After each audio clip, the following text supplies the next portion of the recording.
The excitement around the team as a whole. There's players are so much more willing to fight for one another than our experience last year, and that's inspiring as a coach to be around. And then to have senior leadership almost demand to be a part of special teams in any given role, whether it's a coverage unit, as a return unit. You always, as a special teams coach, that's a breath of fresh air. And I think that desire for those players to take part, whether it's Andrew Martell, whether it's Carl Austin, Blaze Moorhead, Brett Winnigan, it starts with Coach Wilson. And he's always had great special teams as a part of his programs and our DNA. And it's a privilege to carry that on, to be honest with you. And you're in that position under the special teams. That's when you can really tell the pulse of the team. Because special teams, it's kind of like, like they say in the NBA, playing defense is effort and all that kind of stuff. So you know who the guys are going to be to step up, right? So you can really tell, and you can kind of get the pulse.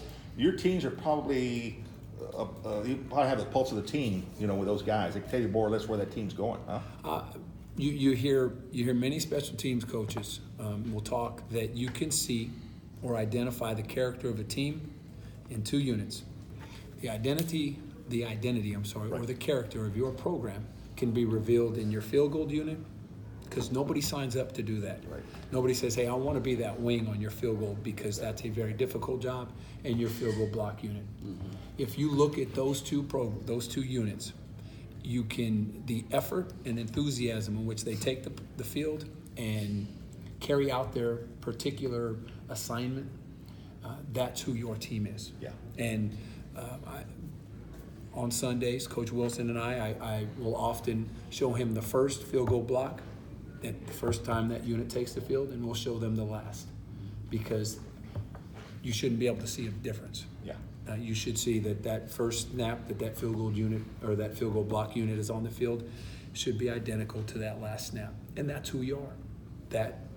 The enthusiasm of those two teams, the effort that they play with, that's character of your team. You're absolutely right on that. The reason I ask is, do you sense, and I know you kind of touched on it a little bit, that they have a hunger, a chip? I know in off-season I heard some of the guys saying, we have a chip on our shoulder, because that's not sugarcoated. The season ended on a bad note last year, and the record, obviously, the bottom line was not what you wanted. But do you sense that they've got maybe a recommitment and rededication, and just, not that they didn't have that before, but No, I like that. Let's be very candid. The commitment is that our coverage units know and will embrace that by pinning a team inside the 10 on a punt, inside the 20 on a kickoff, is ultimately setting your defense up for success. They are not fighting for that punt team. They are fighting for that defense. That is what you were touching on. That is the excitement. That hunger is, it could be a receiver. It could be Tyreek Woolen running down as a gunner, or Brett Winnigan, or Blaze Moorhead. That's an offensive player that is fighting to set the defense up for success. That is different, and that is exciting to be around. And you can flip it to the return units. That return unit knows, regardless of anything else, that play will set the offense up and Coach Castle for success. Meaning, a bad decision and bringing a ball out 7 yards deep in the end zone doesn't set Coach Castle and the offense up for success. A smart decision on maybe calling a fair catch when a ball's pinned outside the numbers on the 1 yard line and getting that ball to 25 is a smart decision. Right. And setting the offense up for success. That's what they are looking to fight for, and that's constantly being reiterated on different fronts. Coach Castle's support in the return units, Coach Rowan's support, and the team has that same that same camaraderie. That, hey, we're fighting for the offense on this particular rep, because that's a little bit unique with special teams, correct? Yeah. You get offensive and defensive guys that go against each other every day in practice, but on this unit, they're playing together. Yeah. And we have that. We have that not only within that unit, but that unit knows it ultimately can set that side of the ball up for success, whether it's the offense or the defense. That And group, yeah. that's a big picture for us. Yeah. That group comes like a fraternity, don't they? Or a special team, like a little They do. camaraderie bond. Yes. Don't they? And many players, no different than an offensive player having an identity or a defensive player having identity. Those players have identities in those special teams unit. I would say this: if you ever want to see the enthusiasm in a particular discipline, shield in your punt team isn't something that is easy to do. You watch Don Pastucci take the field on the punt team, and the excitement that he has in knowing that he can look over his shoulder and say, "Hey, Lucas, don't worry about this. I've got your back." As a position coach, as a special teams coach, it is very inspiring to be around. That they are willing to fight that hard for each other, and I couldn't be more pleased with their effort to allow each other success. Coach, Okay. how do you, Go ahead. how do you feel about the field goal kicking situation at this point? How do you assess where you guys are? We're having competition as we speak with Hunter Duplessis, with Matthew Cluck. They are both in competition or in contentions of kicking that. And I think you speak on kicker, and I'm going to speak on the unit, because a make and or a miss is going to be with the snapper, holder, and kicker. And that chemistry is something that we are looking to develop.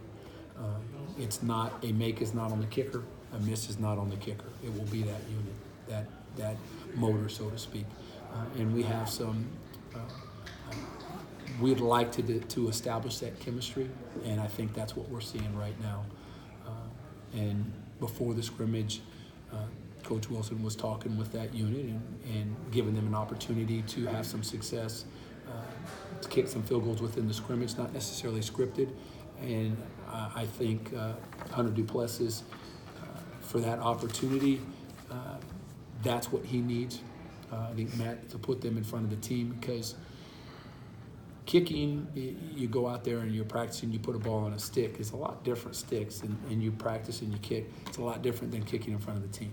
And so that's my job to put them, it's our job to put them in front of the team and create that Saturday atmosphere as much as you can. So I think you're going to see, as they become more comfortable in that situation, they be in that unit, as they start to develop chemistry through repetition, I think you're going to see the success of that unit develop. Can you envision a scenario where a walk-on or somebody else works their way into that competition, or is it going to be one of the two that you have now? I would anticipate it's one of the two that we have now. I think the product that they have, their body of works, is indicative to that. I really do. And I think the team coming together around them is something that shows as well. I think we all see that either one of them are quality kickers, good enough to have that, take that position. And that competition between each other is a little bit what we touched on earlier. They do congratulate each other on a kick. They're not excited if one misses and the other makes. Yeah, I got him. It's not that. They do high five each other when they make a kick, and that healthy competition is throughout the team, throughout the program. What does Brett Winnigan bring to the kick return game? What makes him a dynamic guy back there? A threat. He very realistically may be the fastest player on the field between somebody else's coverage unit and our kick return unit. That's different. Teams look at that different. They will set the opposing special teams coordinator on edge. If somebody has the ability, the speed to take it anywhere on the field, the distance, you attack them different. And if given the chance, I think you'll see that come. He's done it in the past. He's had success with it in the past. Due to injury last season, was unable to work with them. Fortunate to have an opportunity to work with him this year. He is very motivated to do well for that unit, to do well for this program as a returner. And now it's just when the opportunity comes. Coach, who else are some of the guys in the return game that we need to keep an eye on? I know there's been a couple of different guys working, and kickoff return and punt return, they're a little different, but just Who are some of the names that are So when standing you're out? looking at some of our punt returners, you're looking at Kirk Johnson. He's been training there, did some training last year. Sheldon Jones, who actually had fielded some punt returns last year, is still working at that craft. You have Daydream Taylor. He is one that has shown some ball skills, and what he did at Shiner High School was everything. And so he is training there as well. So we kind of look forward to seeing that competition work itself out. You have you've had Blaze Moorhead fielding punts. You've had DeJuan Griffin, young receiver, fielding punts. You had Joshua Cephas fielding some punts. But that group of young players and veterans working with each other is invaluable, because it's not wishing somebody wrong, it's encouraging one another. You see an older player, you see Sheldon Jones working with the younger players and coaching them up from the technique behind fielding a punt. That's what you don't see every day, and that happens. And as we get into our kick return units, you're going to see Brett Winnigan, you're going to see Sincere McCormick, you're going to see older players working with younger players, teaching them what we're trying to accomplish in a return scheme. Those things, it's just fun to watch, because it's no longer, it's not one voice. You present the scheme up there, and then you see those players talking and saying, hey, this is when you run it, this guy's hip, and you do like this. Those older players, those veteran players working so closely with the younger players, again, that's the magic in any of those units. So those are some of the names I think you'll see kind of come out and see what they can do, give an opportunity. You mentioned Sincere McCormick. Well, do you like the way he scoot? He could scoot, right? Pretty dynamic with the ball in his hand. He's a zipper. Isn't he? Now, so there's that piece, to have those two with Brett Winnigan and Sincere McCormick. Imagine the competition between those two, and healthy competition, and the ability for them to push one another. And hey, did you see that run? And did you see that cut? And then the other challenge the other one. That pushes our ceiling, and it raises our ability to set the offense up. And that's exciting to be around, because it happens and puts a smile on your face. How do you find special teams players? When you're recruiting, you look at this guy's a quarterback, this guy's a receiver, this guy's a D-back. How do you say, because most of them, you don't really say this guy is a... If you look at their highlight film, and a lot of them, when you're watching that, they'll have, if it's an offensive player, they'll have offensive snaps. Yeah. But some of them will have special teams highlights within that. So they come to us with a foundation of some special teams, and you look at that, or even their style of play. You look at that, take a receiver that's, once he has the ball, he's very dynamic, or, runs aggressively. You look at that young man and say, hey, what can he do in the return in the return game? And as a staff, we do a great job of developing ball skills. Yeah. So we do the catching gauntlet and a catching circuit, and all the coaches kind of speak on the players that go through their station, and they comment on. It's not, hey, I'm putting these pieces of the puzzle together, Coach Castle, Coach Ball, who do you like, who has some ball skills. I mean, it wasn't an accident. Tyreek Woolens blocking a field goal last year because Coach Filo's coming and bringing us vertical jump numbers for our players, and we start talking as a staff. Well, there's tall young man that has a vertical jump. Why not put him in a position to help the program out? And that would be a great example.